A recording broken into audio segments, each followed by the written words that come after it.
ఓ ఎల్లమ్మ, ఏం కూర చేసినవే ఈరోజు? నేను ఏం కూర చెయ్యలేదు. నిన్నదే చికెన్ ఉండే గదే తిన్నాము. లత ఇంట్లోకి వెళ్ళి బాగా సప్పుడిన పడుతున్నది. రాత్రి లతని మొగడు బాగా కుట్టిండంట. మస్తు కొట్టిండంట, దిమ్మదమ్మ గుద్దిండంట. దవాఖానకి తొలుకపోతారో ఏమో మరి తెలియదు. గట్లనా? ఏం ముచ్చట ఆడుతున్నారే పొద్దుగా లేవంగానే? ఇంట్లో పని లేదా మీకు? ఏ కాదు, లతని మొగడు కొట్టిండు అంటే మాట్లాడుతున్నాము. అవునా, లతని మొగడు కొట్టినాడు. ఎందుకని కొట్టిండు?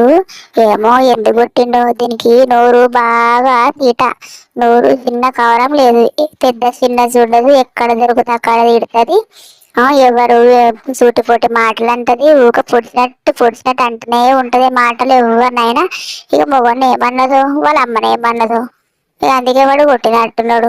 బాగా కొట్టింటి, చిన్న కవరం లేదు దానికి.